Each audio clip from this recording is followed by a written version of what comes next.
overseas, where Russian President Vladimir Putin met with Chinese leader Xi Jinping, as well as Indian Prime Minister Narendra Modi at a summit in China yesterday. As the New York Times reports, it was a scene almost certainly intended for an audience on the other side of the world.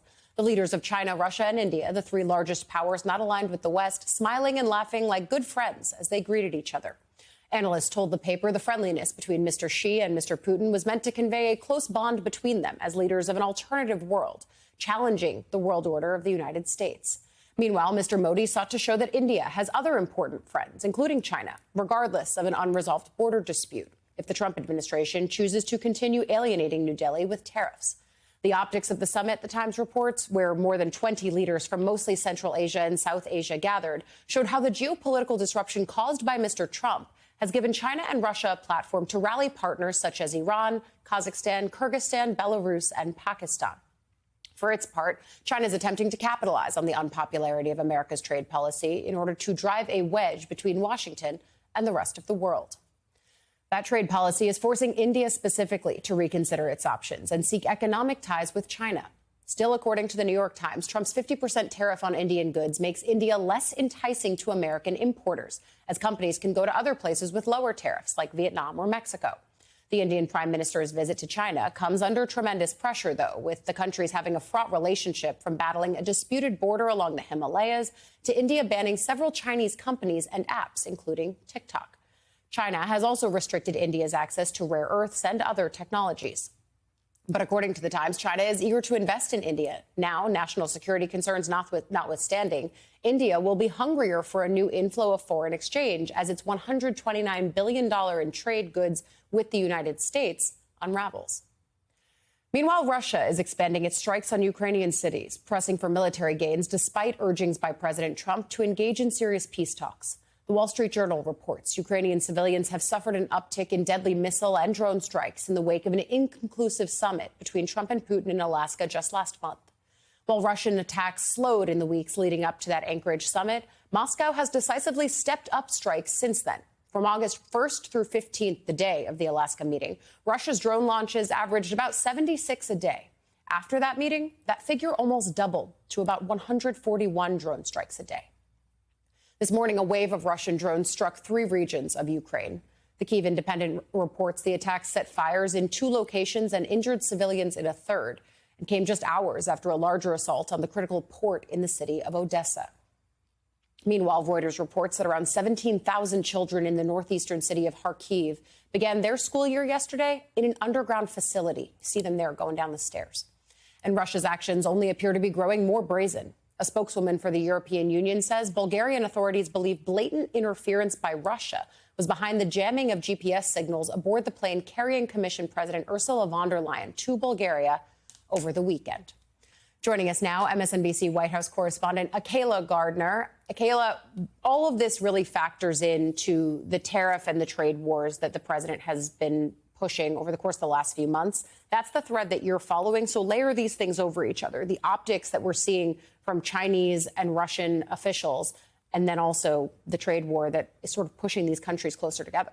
Yeah, everyone is talking about those images that we're seeing with Prime Minister Modi, President Putin, President Xi, all smiling together. They have their own issues, but that audience of one, President Trump, he was clearly watching this weekend because he posted on Truth Social talking about India and these tariffs that he's now raised to more than or at 50% right now.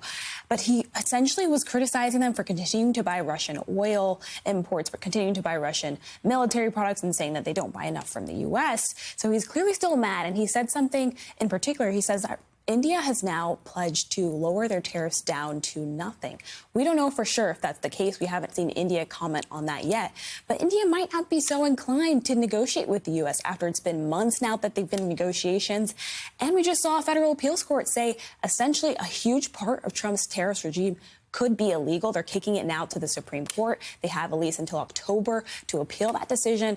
But tariffs has really forced all of these countries to sort of band together. And China in particular, which is hosting this summit, has really set out early this year to make inroads with other countries when President Trump started out with these terrorist regimes, and they said explicitly, we're going to make these relationships with other people and fill in the gaps where the U.S. potentially could now be hurting us. I think the other piece of this, too, yes, there's the dollars and cents tariff part of it, but then also the way that you could look at this and really see that Putin is embarrassing Trump on the world stage after Trump really gave him a red carpet embrace in Anchorage, pushed this idea that there was a likelihood of a summit between Putin and Zelensky. And now it seems like that has gone completely cold. Yeah, he has sort of repeated what exactly he said in Alaska, was that there was some sort of understanding between him and President Trump. President Trump didn't fully go there. He still said there's a lot that needs to be worked out. Yeah. But he really doubled down on this sentiment that he does not want to see Ukraine join NATO. That seems to be very much a red line for him.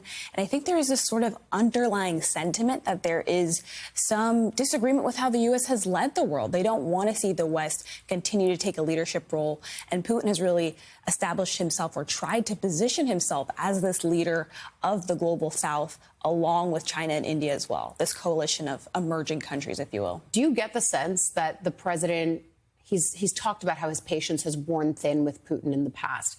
Do you get the sense that this is yet another inflection point there? And if it is, does it actually mean a change in tactic? I mean, there's been so many points over the course of the last couple months where we felt like maybe this was the point, that President Trump was going to impose secondary tariffs, secondary sanctions on Russia. He has yet to do that, even after that summit where he's walked away with no clear deal, no clear progress on anything. And so he's continued to just sort of toe this line with President Putin, and he hopes that potentially staving off some of those consequences is going to get Putin to the negotiating table or some sort of ceasefire, yet we still have yet to see any real evidence of that. And I think this summit just showed that even further. Yeah, and it comes against the backdrop, as we laid out there, of increased attacks in Ukraine, only making it more important that a ceasefire or some kind of a peace deal comes together. Akayla, far from the only story that we're covering on your beat, though, so stay with us, because a federal judge has blocked the White House from deporting migrant children to Guatemala. Unaccompanied minors were seen getting off a plane in Texas on Sunday. This just hours after a judge had issued an order temporarily barring officials from deporting 10 children. The judge then learned about 600 minors were at risk of being taken out of the country and extended her pause. It's not clear how many children were actually on the planes, but officials say at least one of them had taken off when the order was issued. That plane was called back to the ground.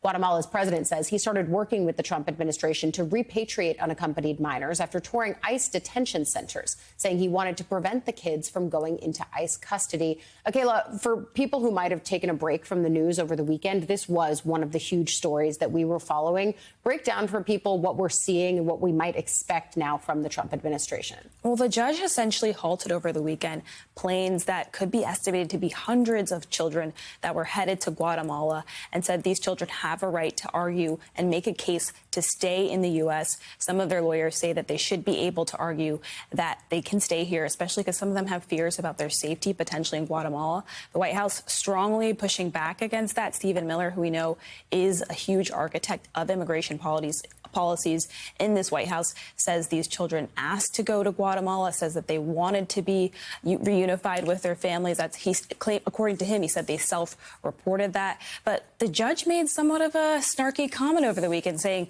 that the White House is trying to do this on a holiday weekend.